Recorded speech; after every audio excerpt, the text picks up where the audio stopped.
Ya, assalamualaikum warahmatullahi wabarakatuh. Waalaikumsalam. Alhamdulillah, alamin, wassalatu wassalamu ala alihi washabihi ajmain, amma ba'du. Alhamdulillah kita masih diberi kesehatan sama Allah, diberi anugerah sama Allah, diberi keistiqomahan dan ketabahan sama Allah, sehingga kita masih bisa terus mengkaji ajaran Allah, bisa terus mengkaji ilmu-ilmu Allah. Semoga dengan banyaknya anugerah yang dianugerahkan sama Allah ini bisa membawa manfaat dan keberkahan bagi banyak orang, terutama pada diri kita masing-masing. Amin amin ya robbal alamin. Allahumma sholli ala Sayyidina Muhammad wa ala alihi wasallim.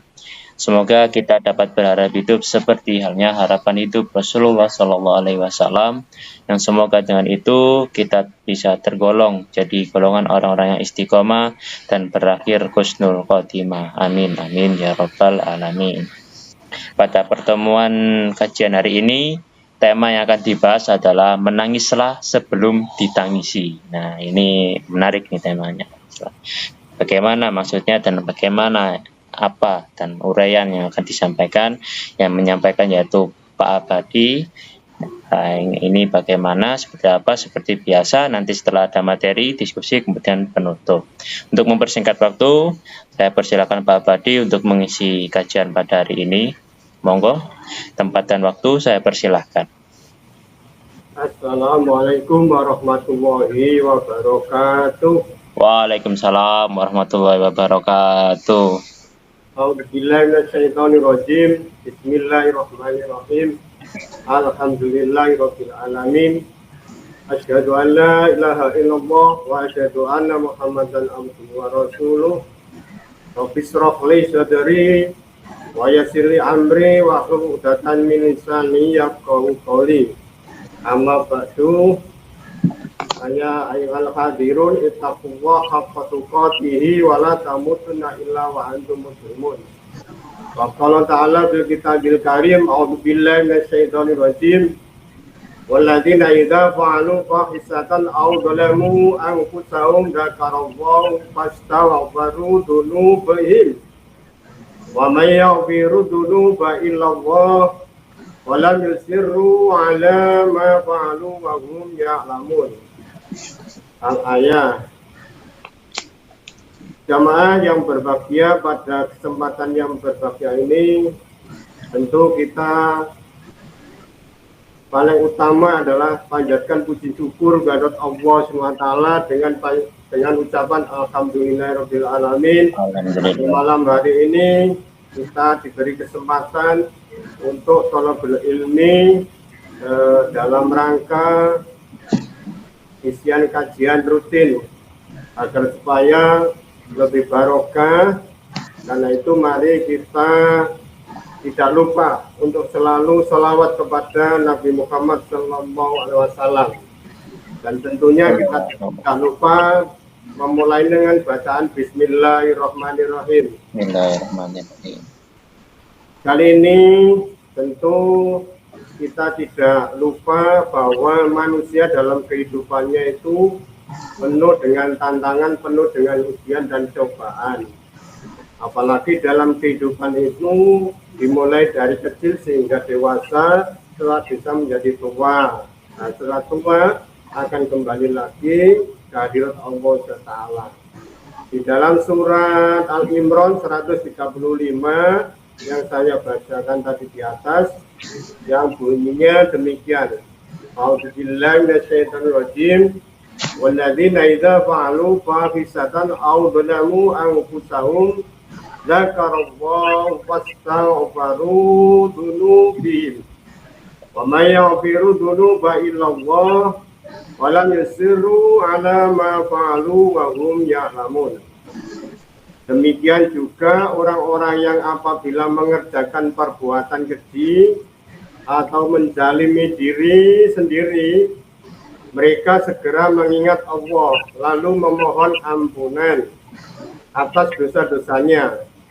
Siapa lagi yang dapat mengampuni dosa-dosa selain Allah SWT?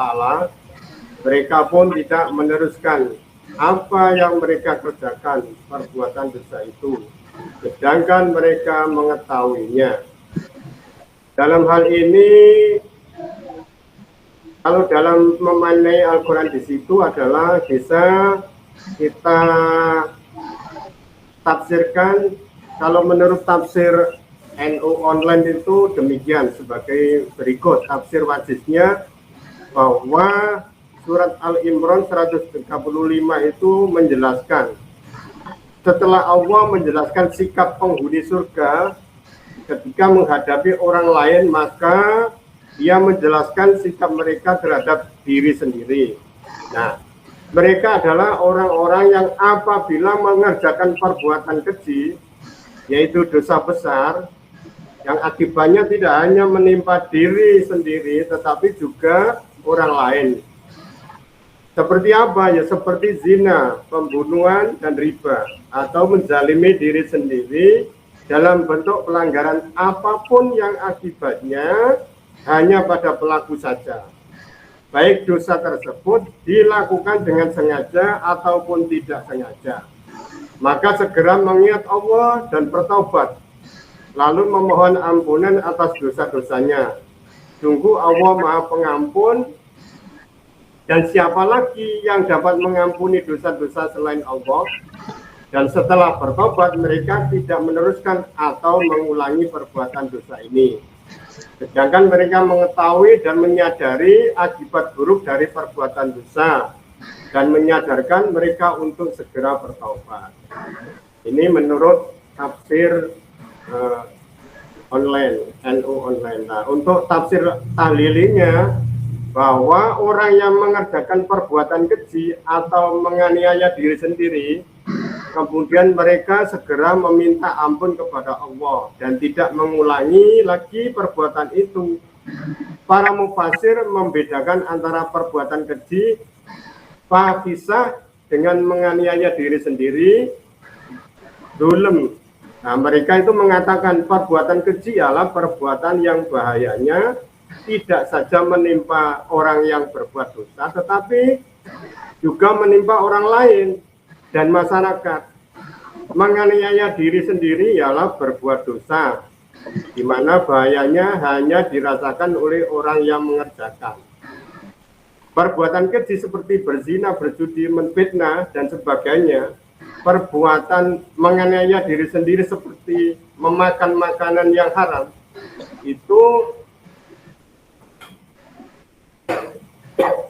memboroskan harta benda, menyia-nyiakannya, dan sebagainya. Nah, mungkin seorang muslim itu kalau terlanjur mengerjakan dosa, yaitu dosa besar karena kurang kuat imannya, karena godaan setan atau karena sebab-sebab lain, tetapi ia segera insaf dan menyesal atas perbuatannya.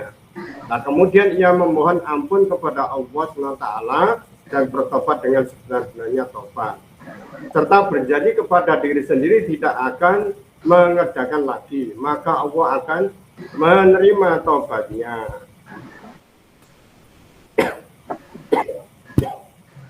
Nah, karena tema malam hari ini adalah menangislah sebelum ditangisi, tentu kita cari awal dari kata menangis.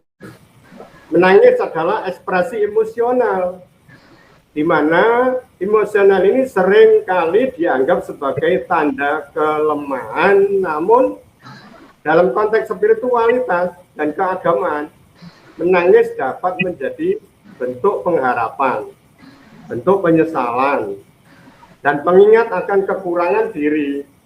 Nah, dalam Islam ada banyak dalil dari Al-Quran dan hadis di mana hal ini dapat mendorong umatnya untuk menangis sebelum ditangisi sebagai bentuk kesadaran akan dosa dan kebangkitan spiritual. Seperti yang dijelaskan di dalam surat Al-Imran ayat 135 ini menunjukkan pentingnya kesadaran. Kesadaran siapa? Kesadaran akan kesalahan yang dilakukan yang seharusnya memicu rasa penyesalan dalam hati. dan bisa meneteskan air mata sebagai ungkapan taubat. Ini Al-Quran Al-Imran 135. Nah, kalau hadis Nabi Muhammad SAW dalam sebuah riwayat, Nabi Muhammad SAW bersabda, ada 7 golongan yang akan mendapat naungan dari Allah pada hari yang tidak ada naungan kecuali naungannya. Salah satunya adalah seorang yang menangis karena Allah. Hadis riwayat Bukhari dan Muslim. Nah, hadis ini tentu dapat kita lihat bahwa hal tersebut menegaskan bahwa menangis karena takut akan dosa dan harapan akan ampunan Allah adalah suatu tindakan yang sangat dihargai dalam Islam. Karena itu menangis adalah sebagai tanda keberanian spiritual. Bukan berarti kita itu cengeng, tetapi menangis adalah sebagai tanda keberanian spiritual. Mengapa demikian? Karena menangis bukan hanya tanda kelemahan, tetapi juga keberanian untuk menghadapi kenyataan dan berusaha untuk memperbaiki diri. Dalam konteks ini, menangis bisa menjadi motivasi untuk melakukan perubahan. Nah, tanda-tanda kerendahan hati dalam Al-Quran, Allah SWT menyatakan yang artinya demikian. Sesungguhnya orang-orang yang beriman dan melakukan amal soleh, mereka adalah sebaik-baik makhluk. Ini dijelaskan di dalam surat Al-Bayyinah ayat 7. Nah, hal ini itu melalui air mata seorang hamba itu menunjukkan kerendahan hati dan keinginan untuk lebih dekat dengan Sang Pencipta, yaitu Allah Ta'ala. Ini menjadi langkah awal di dalam memperbaiki diri. Nah, namun dengan demikian kita bisa melalui proses, yaitu proses penyucian diri. Menangis itu dapat menjadi bagian dari proses penyucian jiwa. Dalam sebuah hadis Nabi Muhammad SAW bersabda yang artinya air mata seorang mukmin yang jatuh karena takut kepada Allah tidak akan sia-sia. Ini hadis riwayat Ahmad. Apa maknanya? Maknanya ini bahwa air mata seorang mukmin yang jatuh karena takut kepada Allah tidak akan sia-sia. Ini menunjukkan bahwa setiap tetes air mata yang ditumpahkan dengan ikhlas itu akan mendapatkan ganjaran dari Allah Ta'ala karena keikhlasannya. Bahwa setiap tetes air mata itu ditumpahkan dengan ikhlas, akan tetapi di sini nilainya karena apa? Menunjukkan diri kita itu takut kepada Allah SWT. Itu yang diganjar oleh Allah Ta'ala.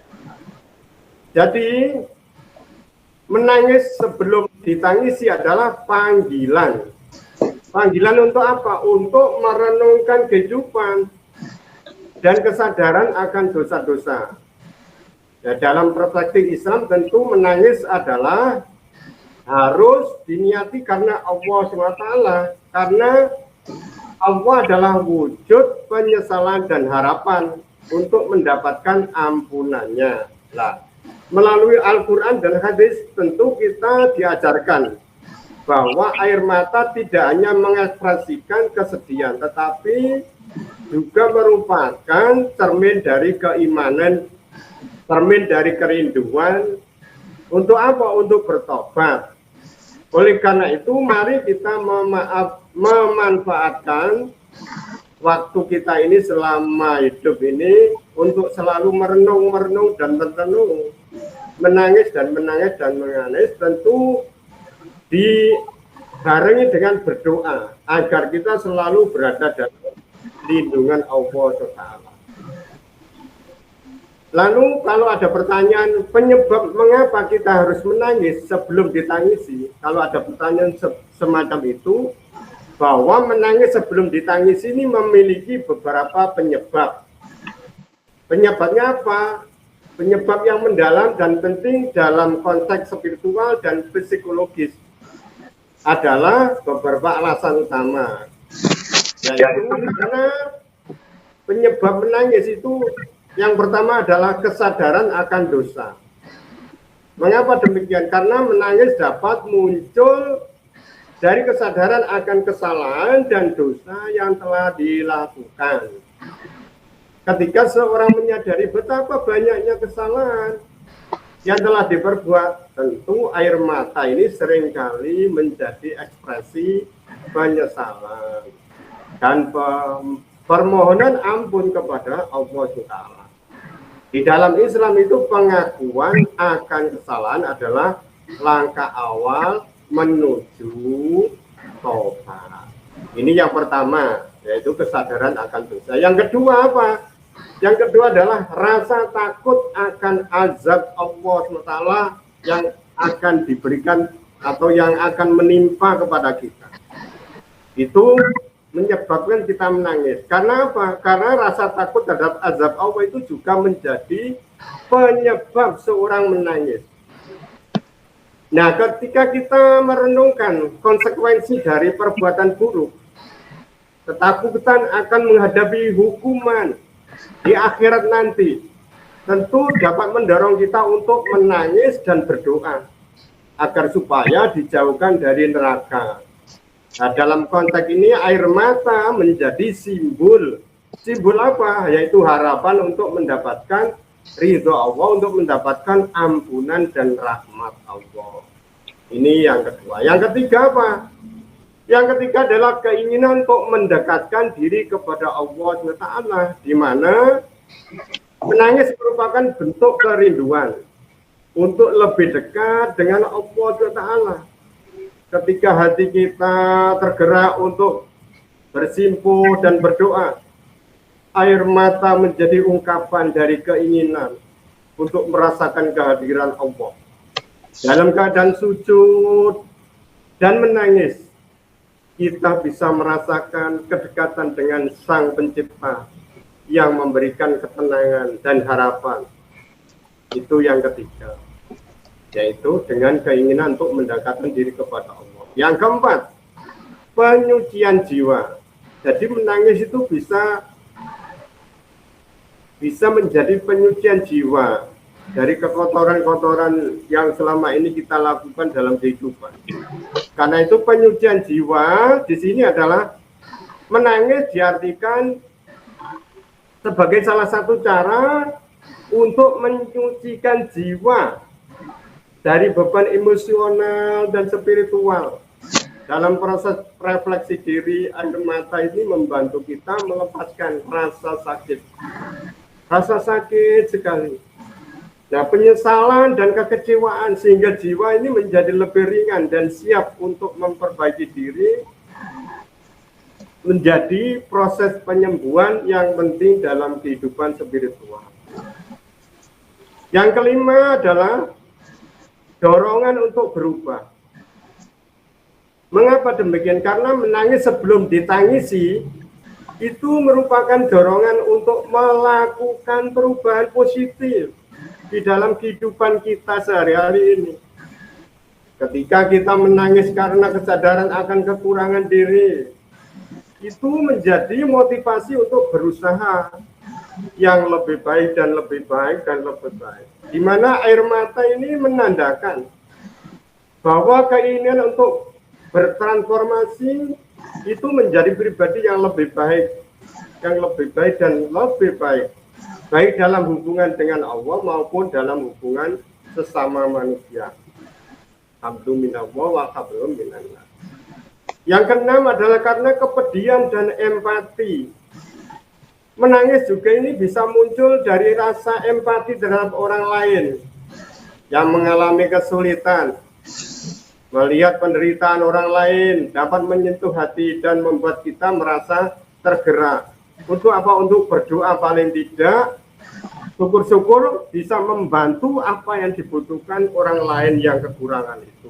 Nah, dalam Islam, kepedihan itu terhadap sesama juga itu menjadi salah satu bahwa keimanan kita itu bisa menjadi semakin kuat. Ini kalau jiwa kita itu merasa empati dengan kehidupan orang lain yang mengalami sebuah kesulitan atau penderitaan. Jadi kesimpulan di sini, menangislah sebelum ditangisi ini bukan hanya sekedar ungkapan emosional, akan tetapi merupakan langkah penting dalam proses spiritual, langkah penting dalam kehidupan psikologis. Dengan menangis tentu kita itu mengakui kesalahan apa yang kita perbuat selama kehidupan ini. Bisa mengekspresikan rasa takut. Jadi kita harus mengekspresikan rasa takut dengan sebenar-benarnya takut. Bukan sebagai mimik aja, tetapi sebagai hal yang notabene-nya bahwa hati ini harus sinkron dengan akal pikiran dan perbuatan. Sehingga ekspresi rasa takut ini benar-benar menjadi utuh dalam suatu kehidupan, dalam seorang yang merasakan, yang mengalami dalam kehidupannya ini. Dan tentu bisa menunjukkan keinginan untuk apa? Yaitu untuk mendekatkan diri kepada Allah SWT tentunya. Nah inilah menjadi langkah awal menuju perbaikan diri dan pengharapan akan ampunan. Menangis dalam konteks ini adalah tanda kedewasaan dan kesadaran spiritual yang seharusnya kita hargai dan kita praktekkan. Jadi solusi terbaik untuk menangis sebelum ditangisi, solusinya adalah agar bisa menangis sebelum ditangisi. Ini ada beberapa langkah praktis yang dapat kita ambil untuk mendekatkan diri kepada Allah, untuk memperbaiki diri adalah sebagai berikut. Solusinya satu, meningkatkan kesadaran diri. Tentu harus ada refleksi harian.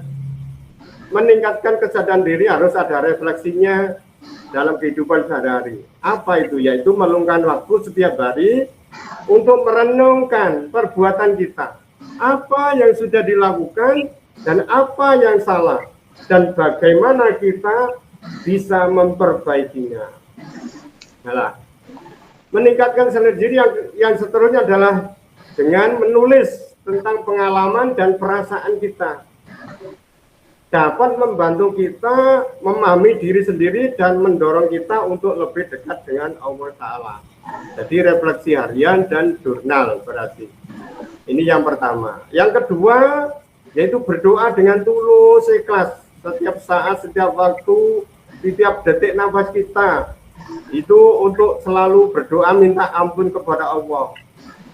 Minta ampunan dengan tulus melalui doa, misalnya membaca doa istighfar astagfirullahaladzim secara rutin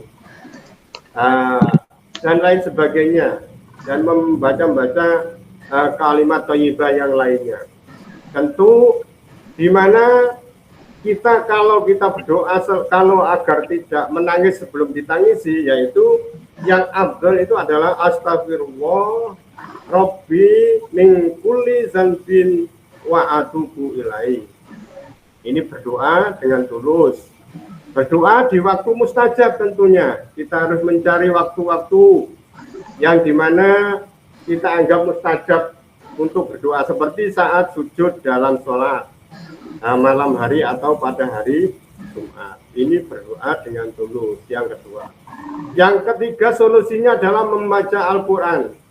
A'udzubillahi minasyaitonirrajim. Nah ini tentunya mengawali seperti itu. Bismillahirrahmanirrahim. Ini. Nah, hal ini kita selalu tidak melupakan, paling tidak minimal satu ayat. Di mana satu ayat ini kita renungkan maknanya. Maksudnya apa? Jadi membaca Al-Quran itu dia dibarengi dengan merenungkan ayat-ayat Al-Quran yang kita bicara, kita baca. Nah, tentunya yang bisa menekankan dalam menambah keimanan, kesadaran diri tentang yaitu ayat-ayat tentang taubat. Nah, pengampunan dan kasih sayang Allah ini bisa menggerakkan hati dan membuat kita menangis. Tadabbur, yaitu meluangkan waktu untuk mendalami makna ayat-ayat yang menyentuh hati dan rasakan kedekatan dengan Allah. Seperti malam ini kita melakukan tadabbur. Yang keempat adalah melakukan amal kebaikan. Jadi solusi yang keempat, kita melakukan amal kebaikan. Bagaimana? Yaitu berbagi dengan sesama.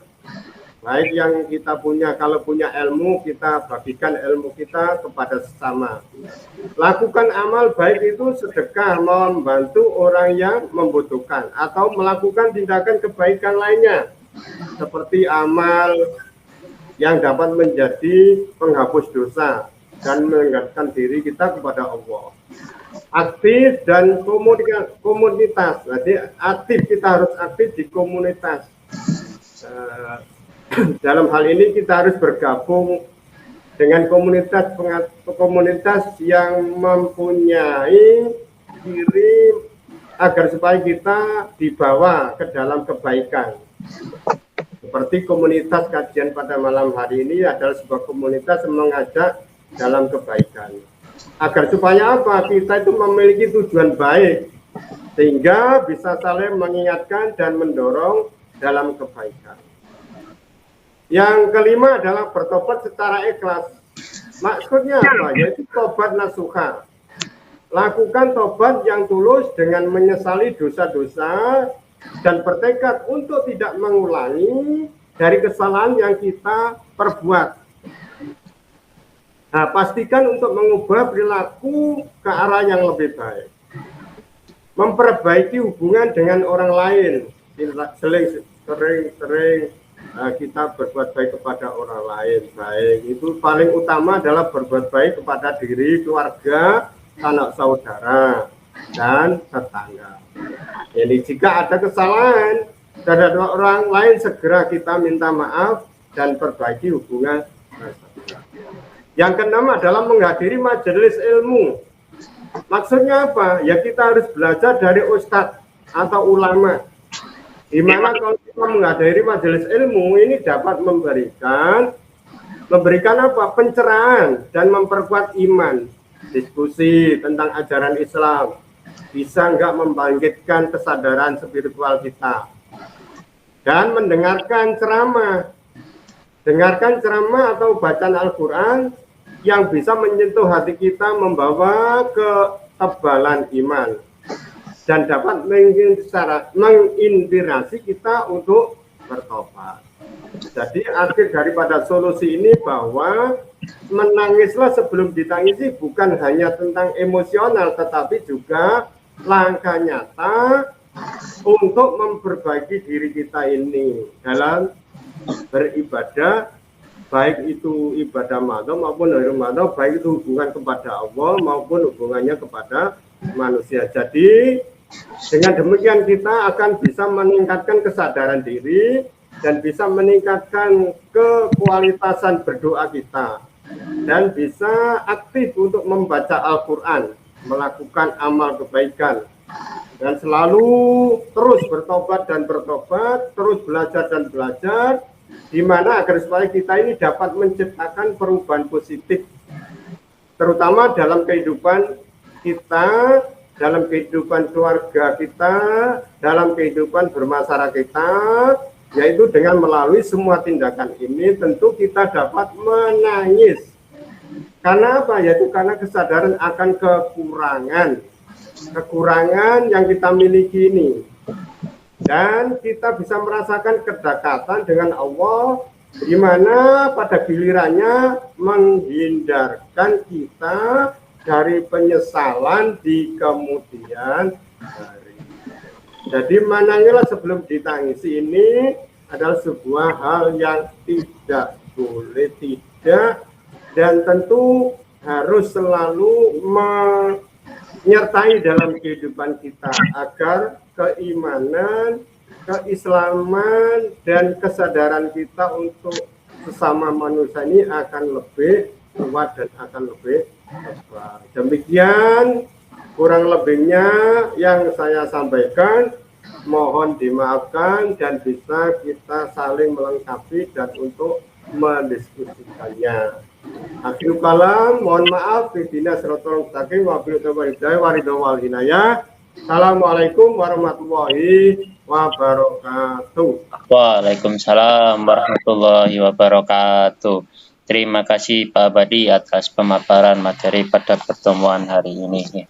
Jadi tadi ya, menangislah sebelum ditangisi itu banyak hal yang diuraikan, yang dimana itu tidak hanya sebuah ungkapan bahwasanya ya nangislah aja sebelum kamu ditangisi, bahwasanya ketika masih enak-enakan gini ya perlu kita menangis, hanya seperti itu. Tapi ada uraian-uraian yang mendalam tentang bagaimana seseorang itu menangis. Jadi menangis itu dijadikan sebagai salah satunya tadi tanda kekuatan spiritual. Jadi tidak hanya menangis itu tuh dianggap orang itu lemah, orang itu cengeng, orang itu. Tapi menangis di sisi lain itu sebagai tanda kekuatan spiritual yang bisa menguatkan diri seseorang dengan mengingat Allah, dengan adanya sentuhan hati dari ayat Allah atau nilai-nilai ajaran Allah, atau memang ada perilaku-perilaku yang memang selaras dengan nilai-nilai Quran yang jarang diketahui, itu langsung mancep ke hati, langsung nyentuh sekali. Nah, itu bisa membuat spiritual kita terbangun. Nah, itu kadang juga menangis ya. Kadang memang enggak nampak menangis, tapi di hatinya sudah Masya Allah gitu, sudah menangis hatinya. Nah, itu yang lebih penting daripada nangis langsung tampak itu lebih baik nggak perlu ditampakkan banyak orang, tapi langsung menangis hatinya ini perlu supaya kesadarannya benar-benar nancep, nampol, nah istilahnya gitu. Nah, kemudian menangis itu dapat juga meringankan beban hidup dan spiritual. Nah, ini menangis itu kadang diperlukan seseorang, tidak hanya dinampakkan bahwasanya ketika ada masalah langsung nangis gini. Memang kalau ditampakkan secara langsung terlihat kayak dulu kenapa kok menangis dan sebagainya, karena perspektif umum menangis itu dilambangkan sebagai tanda kelemahan mungkin, atau cengeng, masih dominan hal itu pengertiannya. Tapi sebagian yang lain kalau diuraikan seperti Pak Abad ini tadi, kita akan tahu bahwasanya dengan menangis itu bisa meringankan beban juga. Karena ada sebuah masalah beban dan sebagainya, tak perlu kita juga harus menampakkan tangis, saya bebannya gini. Nah, itu malah agaknya salah jalur. Seharusnya kan ya di tempat yang memang sekiranya Anda bisa sendirian atau gimana, kemudian memang bisa lebih kusuk, dalam artian lebih tajam untuk bisa berkomunikasi dengan Allah. Nah, itu bisa untuk meringankan beban dan menghidupkan spiritual itu tadi dengan menangis itu tadi, menyadari kesalahan-kesalahan, kemudian kita ingat bahwasanya oh iya ya, kita hidup itu sekali, kita harusnya seperti apa. Nah, seperti itu. Kemudian sebagai dorongan untuk memperbaiki diri juga, ya memang benar. Ketika seseorang sudah beban ringan, kemudian spiritualnya meningkat, itu dorongan untuk memperbaiki diri itu langsung, oh iya ya, saya itu harus seperti ini, Bos. Saya itu harus berubah begini. Itu perlu. Kadang ada penyesalan dan lain sebagainya, masalah salah satu dari kehidupan. Kemudian langkah memajukan kualitas spiritual dan psikologis. Nah, ini untuk memajukan, karena memang menangis lebih baik memang disembunyikan, ya langsung tunjukkan bosan lo, oke, malah disawang orang itu karena orang yang pada umumnya perspektifnya itu ya seperti itu tadi, sehingga aneh loh, kok nangis, kenapa, beban saya banyak, lu malah repot nanti. Nah, tapi kalau dilakukan sendirian, pemainnya di tempat yang memang dimana itu jadi privasi, ya itu akan bisa menjadikan kualitas spiritual dan psikologis itu lebih tajam, dalam artian lebih maju lagi karena bebannya memang berkurang. Nah, ini monggo Pak Sukri langsung ditanggapi saja, dan bagaimana untuk kelanjutan dari tema menangislah sebelum ditangisi ini. Monggo, waktu saya persilahkan. Assalamualaikum warahmatullahi wabarakatuh. Waalaikumsalam warahmatullahi wabarakatuh. Alhamdulillah. kita bisa ngaji kembali, bisa istiqomah, masih diberi kemauan dan kesehatan untuk terus mengkaji Al-Quran. Ya, alhamdulillah. Yang kedua, mari kita teladani Nabi kita Muhammad SAW.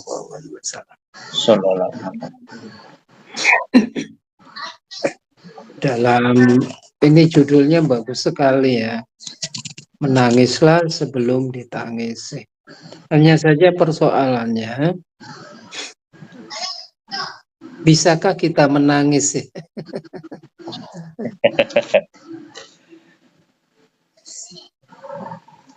Bisakah kita menangis? Kadang-kadang kita tidak bisa nangis ya, kadang-kadang. Saking bebalnya kita itu sudah tidak bisa menangis. Saking sudah tidak pekanya kita itu sudah kita tidak bisa menangis. Ya. Itu berarti hati kita udah kotor itu. Atau mungkin udah sakit, atau hati kita sudah keras ya, bagaikan batu, sehingga untuk menangis tidak bisa.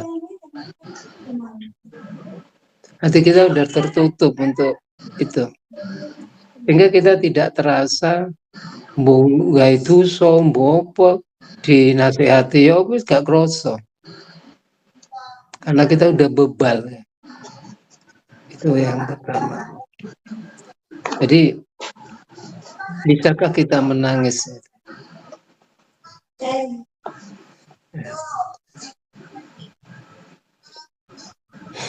Nah, menangis ini termasuk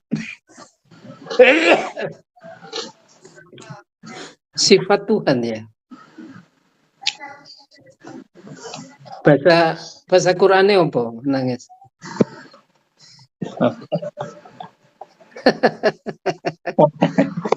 Iki Pak Badi durung anu iki. Menangis iku bahasa Qur'ane apa Pak Badi? Kalau nggak salah ya, wabukia, ya bekal, menangis ya. Kalau nggak salah yang menangis itu Nabi Zakaria yang menangis. Ya. Untuk mohon itu, berdoa kepada Allah. Jadi yang perlu diketahui, kenapa kita tidak bisa menangis? Kalau kajiannya Pak Badi berusaha supaya kita menangis, tapi mampukah kita menangis? Ya.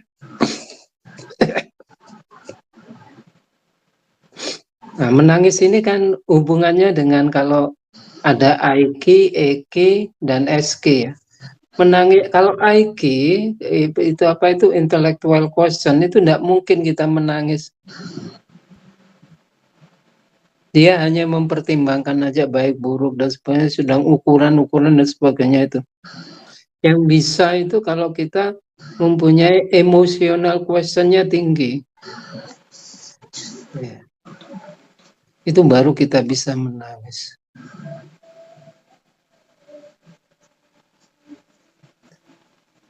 Kalau spiritual ini, kalau kita sudah merasa dekat dengan Allah, itu kita bisa menangis. Kalau jauh tidak bisa. Jadi IQ itu hanya mempertajam saja. Ya. Otak yang di depan ini, front cortex ini yang ada di dahi ini, itu supaya kita latih untuk mempertajam, melihat kesengsaraan orang. Hanya bisa begitu, mempertimbangkan ini wong iki miskin, gak duit-duit kayak somangan dan sebagainya. Itu yang harus dipertajam pikirannya. Tetapi itu kalau tembus ke otak kita, ke sistem limbik perasaan kita ya, ada di tengah itu otak tengah, keluar yang namanya kelenjar pituari itu ya, atau kelenjar pineal atau kelenjar pituari kalau nggak salah, pituari itu nanti dari sana kelenjar hormon metu, hormon mengalir ke darah, kemudian kita akan sedih, merasa ya, bulu roma kita itu bisa berdiri gitu ya, air mata kita mengalir. Itu kerjanya. Ya. Menangis itu begitu. Sehingga kemudian ada SK ya. Menangis itu bisa karena spiritualnya. Yaitu merasa kalau kita merasa mungkin bisa senang ya, kalau kita merasa dekat dengan Allah senang. Tapi yang paling bahaya kalau kita menyesal sudah dijauhi oleh Allah. Apakah Allah itu murka kepada saya sehingga saya itu kita bisa menangis kemudian mohon ampun. Aku sudah melakukan dosa, nanti Allah murka kepada saya, itu baru bisa menangis secara spiritual. Ya. Atau mungkin menangis karena rindu ya, rindu ingin ketemu dengan Allah. Itu secara spiritualnya begitu. Makanya biasanya a'tini mahabbataka wa ma'rifataka. Ya Allah, berilah saya rasa cinta untuk mencintai kamu. Karena kita tidak bisa ya, kita tidak bisa mencintai Allah kalau kita tidak diberi rasa cinta oleh Allah. Makanya ayatnya itu iya karena butuh wa iya karena nasta'in. Hanya kepadamu kita beribadah. Tapi kita juga tidak bisa beribadah kalau kita tidak minta pertolongan supaya kita bisa beribadah. Ya. Ini dijelaskan oleh ulama Mesir yang Al-Buti itu. Iya karena butuh, iya karena nasta'in, umpamanya kita tidak bisa beribadah kalau kita tidak ditolong oleh Allah supaya kuat beribadah, supaya mau beribadah, supaya diberi petunjuk mau beribadah. Kita juga sekarang ini tidak akan bisa ngaji kalau tidak diberi kesehatan untuk mau ngaji. Tidak ada hidayah dari Allah untuk ngaji. Jadi kita perlu pertolongan Allah untuk itu. Ini saya terkejut makna ini setelah saya mendengar Dr. Asaf Al-Buti dari Mesir. Maknanya iya karena butuh, iya karena nasta'in begitu. Sementara ini kita memaknainya tidak begitu gitu ya. Jadi kita bisa mencintai Allah kalau kita diberi rasa cinta oleh Allah. Kita bisa menangis kalau kita diberi kemampuan menangis oleh Allah.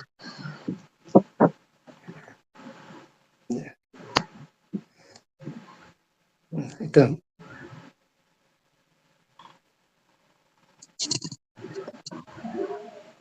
Ya.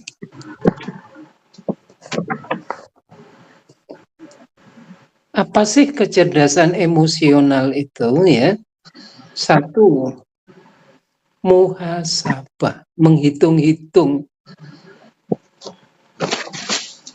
Ya, menghitung-hitung amal ibadah kita, muhasabah. Kalau di Quran apa itu muhasabah itu? Kalau di Quran apa muhasabah itu? Kalau orang biasanya hasibu qabla an tuhasabu, hisablah dirimu sebelum kamu dihisab. Ini sama dengan yang menangislah kamu sebelum ditangisi. Muhasabah. Nah, Qurannya itu ikra kitabaka. bacalah kitabmu. Maksudnya kitab di sini catatan hidupmu itu. Kita itu punya kitab yang akan kita terima nanti di akhirat. Ya. Apakah kitab kita ini nanti diterima tangan kanan berarti bagus? Kalau diterima tangan kiri berarti catatannya jelek semua kitab kita ini. Makanya Quran ikra kitabaka. Baca kitabmu, muhasabah. Kira-kira kita ini banyak dosanya atau banyak amalnya? Ya. Atau kita malas-malasan. Muhasabah. Kalau sudah muhasabah, mujahadah. Artinya kita berusaha untuk memperbaiki diri. Jihad ya. Kalau sudah berjihad, kita mencoba muqarabah. Artinya kita mendekat diri kepada Allah.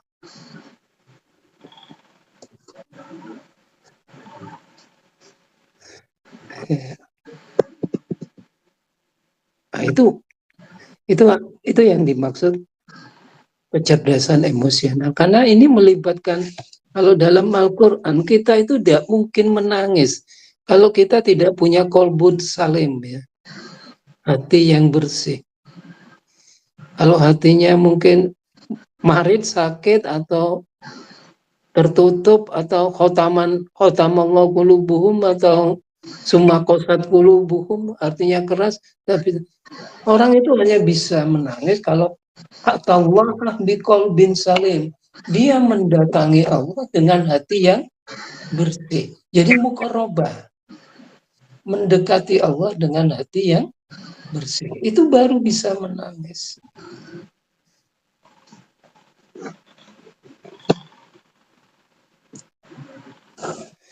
Ya. Karena hati ini baitullah, rumah Allah. Ya.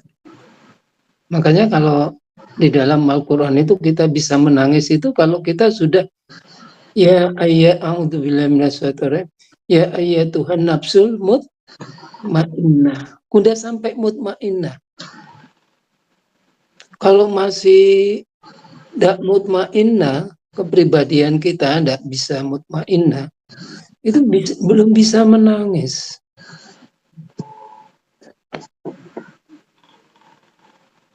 Ya.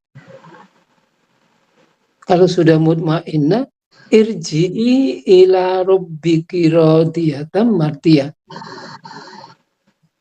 Irji'i kembali, rabbiki kepada Tuhanmu. Jadi kita harus kembali hidup menurut ajaran Allah untuk mendapatkan radiyatan mardiyah fathuli fi ibadi untuk supaya kita menjadi kelompok hamba-hamba Allah. Kumpul mbak hamba-hamba yang soleh, yang siddiqin, yang syuhada, solihin gitu ya. Jari ini tombo hati kumpul ngomong soleh. Ya.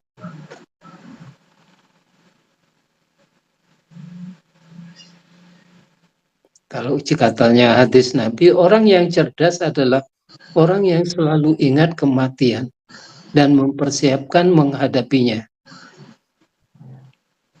Di sini mati jangan diartikan hanya mati-mati secara biologis, tetapi mati psikologis lebih jauh lebih penting daripada mati biologis. Artinya otak kita masih hidup atau sudah mati ya? Hati kita masih hidup atau sudah mati ya? Bukan mati-mati yang ajal itu udah terakhir kita. Kalau kita tidak merasa bahwa hati kita udah mati, ya kita tidak bisa menangis. Apakah pikiran kita udah mati atau semangat kita udah mati? Kayak begini nih kita tetap menjaga semangat supaya ngaji terus ya, supaya kita tidak mati, otak kita, hati kita dan sebagainya. Kalau kita udah mati itu waduh.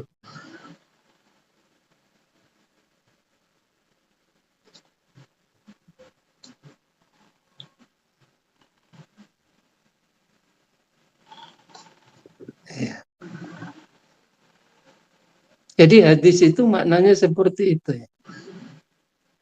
Orang yang cerdas adalah orang selalu ingat kematian. Bukan biologis saja. Teku wis mati, semangatku mati, rek. Dihidupkan kembali. Ya. Hatiku wis kosong iki, kota hidupkan kembali. Ya. Itu ya.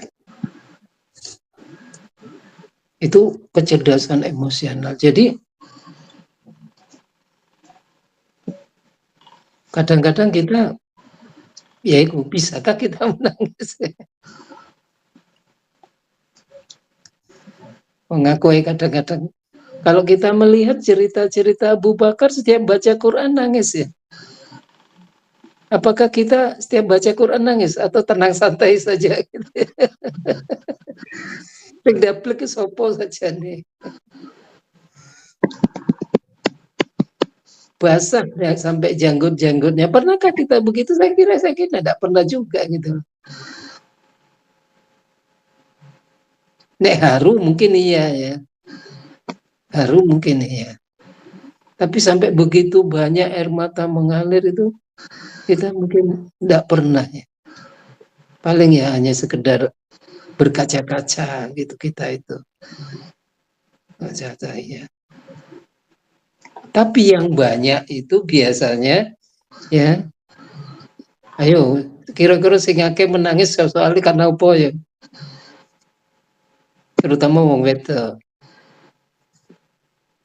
Perasaannya kuat. Bukan nangis itu soalnya ditinggal bojone, tinggal pacare.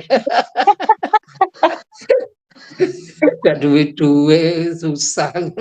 Nangis sampai Tepak baca nangis. kadang-kadang sampai meratap dan sebagainya. Nah itu nggak benar nangis yang seperti itu. Itu nggak benar. Kadang-kadang apa itu disakiti orang karena tidak mampu nangis, itu tidak benar. Itu tanda kelemahan. Ya. Jadi nangis ini mengandung dua sisi ya, di sisi yang baik dan sisi yang buruk ya. Nangisnya karena apa?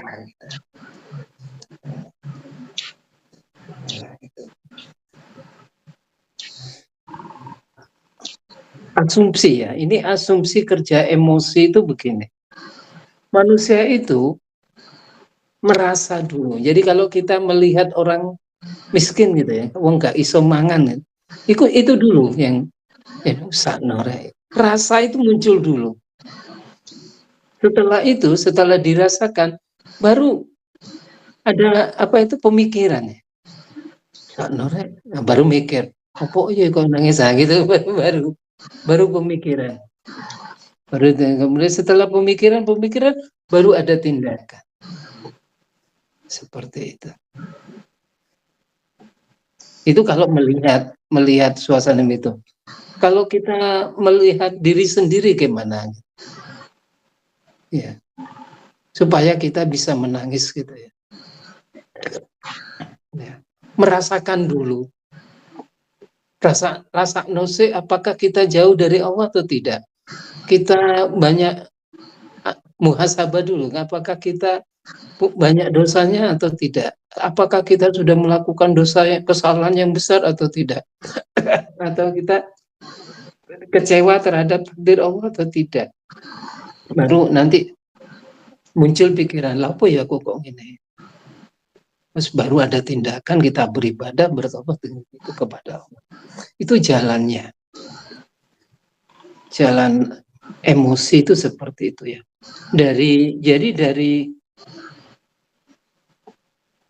Dari mata itu langsung ke sistem limbik ya, merasakan dulu, baru ke otak depan, baru ke tindakan.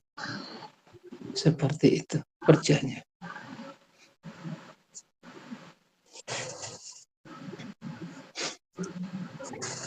Ya.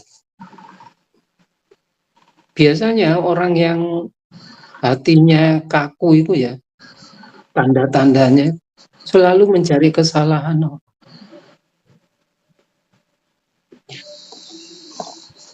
Nek wong cerdas itu bicara ideal, selalu bicara ide-ide, itu wong cerdas. Nek wong rendah anunya itu akhirnya cari kesalahan orang. Nek wong sing biasa-biasa itu pikirannya golek duit. Iku biasa-biasa. Ingin mendominasi orang lain, itu orang-orang yang emosinya rendah, mengkritik dan sebagainya, itu emosinya rendah. Memberikan analisis yang sangat berlebihan itu juga emosinya. Jadi analisa kesalahan orang. Sok pinter ya. Kemudian ingin debat aja itu juga. Ingin debat saja itu analisa orang. Nah, tidak peka terhadap perasaan orang lain. Apalagi tidak peka terhadap perasaan diri sendiri. Itu yang disebut dolimul nafsi itu saja. Dolim itu ada dua, dolimul nafsi dan dolim. Ya. Mendolimi diri sendiri dan dolim kepada orang lain. Ya. Nah, kalau ego yang tinggi artinya kalau orang yang emosialnya udah tinggi, biasanya tidak takut mengumpan perasaannya. Tidak didominasi oleh rasa yang tidak menyenangkan, khawatir, kecewa, itu tidak. Mampu membaca komunikasi nonverbal, artinya yang nonverbal itu bisa dirasakan. Optimis, memiliki ketahanan emosi, tidak mudah menyerah, tidak mudah sedih, tidak mudah suka dan khawatir dan sebagainya. Mereka nyaman dengan perasaannya. Jadi orang-orang yang emosinya tinggi itu perasaannya udah ya. Nah, inilah yang dimaksud katanya apa itu? Mari kita coba ya, muhasabah, mujahadah, muqarabah. Ya ayyuhan nafsul mutmainnah irji'i ila rabbiki radiyatan mardiyah fadkhuli fi ibadi fadkhuli jannati. Pada ayat surat 79 itu ayat 40, wa amma man khafa maqama rabbih wa nahan nafsa anil hawa. Dia bisa menahan hawa nafsunya, emosinya. Itu orang yang cerdas ya. Nah, inilah mungkin sementara yang bisa saya sampaikan. Semoga kita bisa menangis, menunjukkan bahwa kita atallah biqalbin salam, kita bisa mendatangi Allah dengan hati yang bersih. Kurang lebihnya Assalamualaikum warahmatullahi wabarakatuh. Waalaikumsalam warahmatullahi wabarakatuh. Terima kasih Pak Fikri atas pemaparan dari tanggapan pertemuan dan tema ini. Jadi tadi bisakah kita menangis? Nah, langsung saja. Apakah yang dari penjelasan tadi kemudian merujuk bahwasanya kita harus bisa menangis karena memang tangisan itu bentuk sebuah kekuatan spiritual untuk bisa kita lebih dekat sama Allah. Pertanyaannya, apakah kita bisa menangis? Nah, apakah bisa? Nah, selama ini, nah itu diuraikan tadi diuraikan bagaimana kita kok tidak bisa menangis, bagaimana kita seharusnya bisa menangis itu, dan kemudian tepatnya menangis itu juga ada dua sisi tadi. Menangis yang bagaimana ini? Apakah menangisnya ini memang karena Allah? Karena masalah yang ada. Nah, ini kan beda, jelas beda kualitas. Kalau karena masalah yang ada itu bukan menangis menangislah sebelum ditangisi, tapi ya menangis karena lemah. Tapi kalau menangis sebelum ditangisi itu ya menangis karena memang ada kedekatan sama Allah dan ada kerabahan yang dimana hal itu ternyata kita itu seperti ini ya selama ini, kurang ini, seharusnya kita lebih qalbil salim, lebih bersih, bisa datang pada Allah dengan keadaan yang bersih. Kemudian bisa muhasabah, mujahadah dan muqarabah, itu yang dimana pertama introspeksi dirinya, perbaiki diri, kemudian lebih dekat sama Allah. Nah, ini monggo bagaimana Pak Abadi untuk bisa menanggapi kembali dari apa yang sudah dijelaskan oleh Pak Sukri ini tadi. Monggo Pak Abadi. Iya, terima kasih. Perlu kita ingat kembali bahwa manusia itu kan ada hati, di mana hati ini ada yang keras dan ada yang lunak. Tentunya berhubungan dengan kedekatannya kepada Allah, yakni iman daripada seseorang. Sehingga hati kalau lunak berarti tentu manusia ini kalau hilaf itu biasanya cepat-cepat menangis. Kalau ada pertanyaan apakah kita bisa menangis, nah ini tergantung daripada hati kita. Kekuatan iman kita itu sudah seberapa. Ini jadi evaluasi hati kita. Kalau memang hati kita itu masih imannya ngambang, ya tentu bisa dikatakan seperti yang dikatakan Pak Ustadz Sukri, yaitu sulit menangis. Jadi ukuran menangis dan tidak menangis itu adalah apa yang terkandung di dalam sanubari kita itu seberapa kuat keimanan kita kepada Allah. Karena itu saya jelaskan di atas tadi bahwa nangis itu kita bekali karena Allah SWT. Sebagai manusia, keras apapun hatinya, umpama sekeras batu, sekeras besi baja, itu secara emosional itu pasti ada. Karena itu tangisan adalah reaksi alami manusia. Seorang komunis pun, umpamanya orang yang tidak anti Tuhan itu masih menangis. Karena ini berhubungan dengan reaksi alami manusia. Entah itu menangis bahagia atau menangis sedih karena ditinggal istri atau kehilangan uang. Nah, ini pasti manusia itu mengalami sebuah tangisan. Nah, karena emosinya tadi. Meskipun kita tidak bisa sepenuhnya menghindarinya. Nah, kita itu bisa belajar dalam mengelola emosi dengan cara-cara seperti, yaitu paling tidak kita itu sholat malam yang disebut meditasi. Nah, meditasi juga bisa dimasukkan untuk merenungkan diri seberapa nilai keimanan kita. Nah, berbicara dengan orang lain. Kalau orang lain kelihatannya melihat kita itu bagus, tapi belum tentu kita itu menilai hati kita bagus. Karena apa? Kalau seorang itu konsekuensinya keimanannya kuat, tidak pernah merasakan dirinya itu sempurna, pasti merasa bersalah terus. Nah, karena perasaannya bersalah terus, jadi akhirnya inginnya menangis terus atas kesalahannya, bertobat terus. Jadi ukurannya bisa menangis dan tidak itu seperti itulah, paling tidak demikian garis besarnya. Nah, dalam memahami dan menerima perasaan ini kita juga bisa membantu daripada mengurangi frekuensi tangisan. Jadi paling tidak kita itu bisa membatasi frekuensi tangisan kita.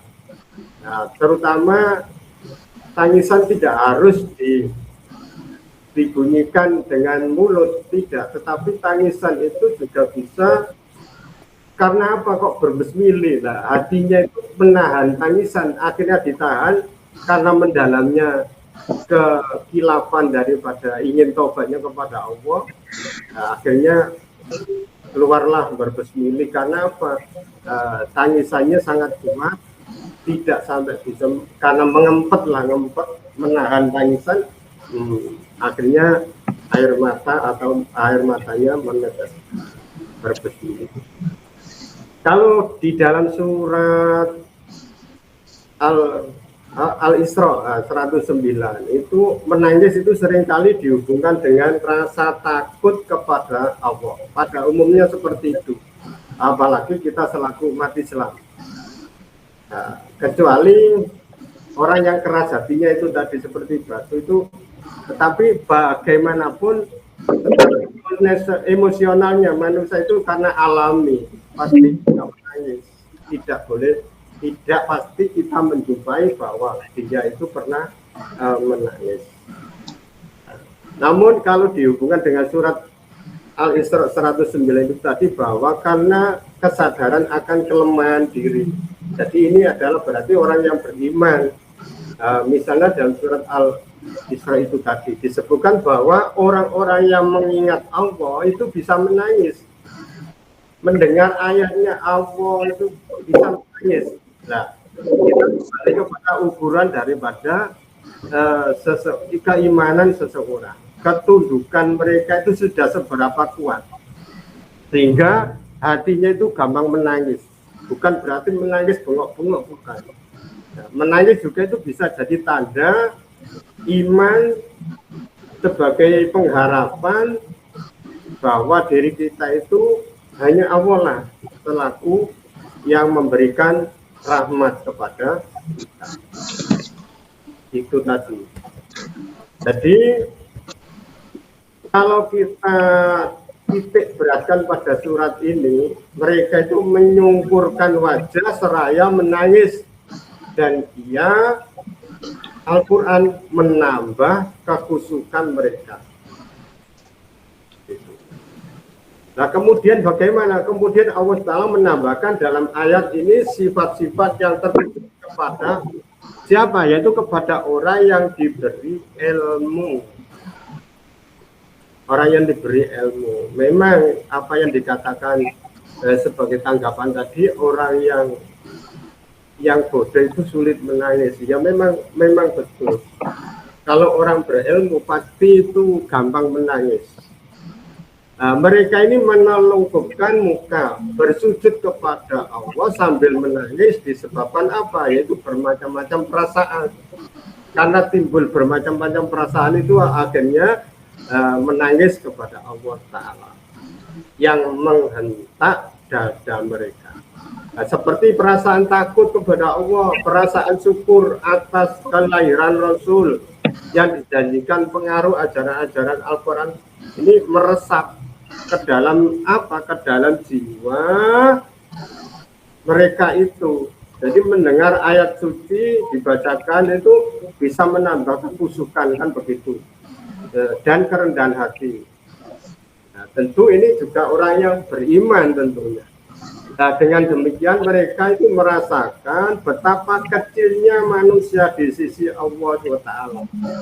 Tidak ada apa-apanya kita ini. Demikianlah sifat orang yang berilmu yang telah mencapai martabat yang mulia. Jadi hatinya itu menjadi tunduk dan matanya itu mencucurkan air mata ketika Al-Quran dibacakan kepadanya. Jadi mencucurkan air mata itu ketika mendengar atau membaca Al-Quran itu sangat terpuji dalam pandangan Islam. Jadi kita batasi di sini, kita titik beratkan kepada orang yang beriman tentunya. Nah di sini bersabda Rasulullah SAW yang artinya demikian, bacalah Al-Quran dan menangislah. Jika kamu tidak bisa menangis, maka usahakanlah sekuat-kuatnya agar dapat menangis. Ini kalau dilihat dari arti sabda Rasulullah ini, kita itu berarti bahwa dianjurkan untuk selalu menangis. Walau kita tidak bisa menangis, itu disuruh mengusahakan sekuat-kuatnya agar dapat menangis. Ini riwayat At-Tirmidzi dari Sa'ad bin Abi Waqqas. Sabda Rasulullah SAW lagi juga mengatakan yang artinya demikian. Dua mata yang tidak disentuh api neraka, yaitu yang menangis karena takut kepada Allah Subhanahu wa Ta'ala, dan mata yang berjaga-jaga di malam hari pada jalan Allah, yaitu jihad. Nah ini riwayat Tirmidzi dari Ibnu Abbas. Tidaklah masuk neraka seorang yang menangis karena takut kepada Allah. Nah ini, jadi Tidaklah masuk neraka seseorang yang menangis karena takut kepada Allah, sesuai yang saya utarakan di atas tadi di dalam membawakan materi. Tapi ada perkecualian, yaitu siapa? Bila air susu sapi dapat kembali ke dalam kantong susunya dan tidaklah berkumpul pada seorang hamba debu dalam peperangan di jalan Allah dengan asap api neraka. Ini hadis riwayat Muslim dan An-Nasa'i dari Abu Hurairah.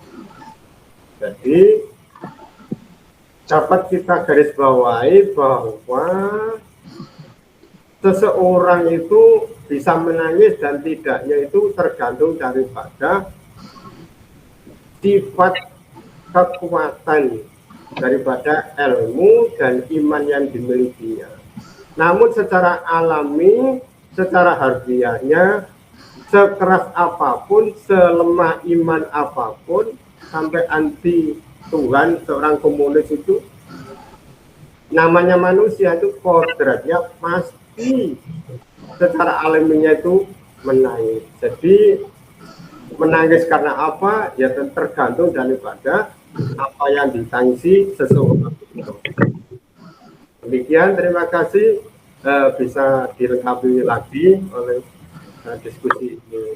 Mohon maaf, semoga bermanfaat. Assalamualaikum warahmatullahi wabarakatuh. Waalaikumsalam warahmatullahi wabarakatuh. Terima kasih Pak Badi atas tanggapan kembali dari apa yang sudah disampaikan tadi. Ya. Ini mau gimana dilanjutkan? Apakah sudah dicukupkan saja karena memang sudah sebenarnya selesai. Cukup. Iya, dicukupkan saja nggih, karena memang ya kuotanya sekian.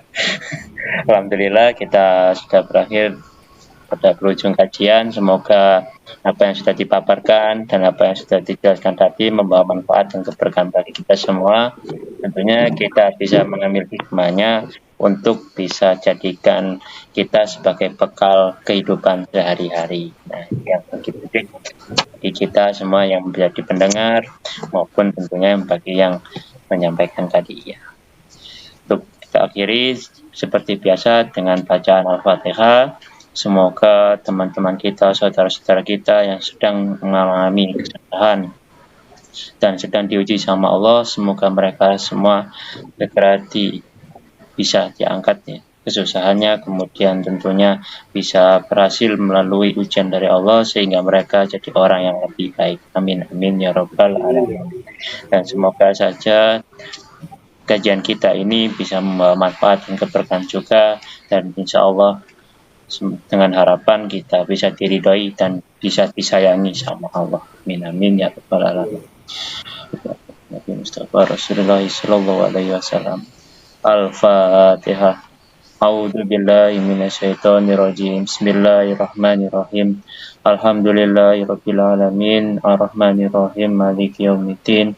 Iyyaka na'budu wa iyyaka nasta'in. Ihdinas siratal mustaqim. Siratal ladzina an'amta 'alaihim ghairil maghdubi 'alaihim waladdallin. Amin amin ya rabbal alamin. Saya tutup kajian pada hari ini. Insyaallah akan bertemu pada minggu berikutnya. Tentunya akan membawakan materi dan tema yang akan kita sebar seperti sebelumnya. Sekian dari saya tutup kajian ini. Yang benar dari Allah, yang salah dari diri saya sendiri. Assalamualaikum warahmatullahi wabarakatuh. Waalaikumsalam warahmatullahi wabarakatuh.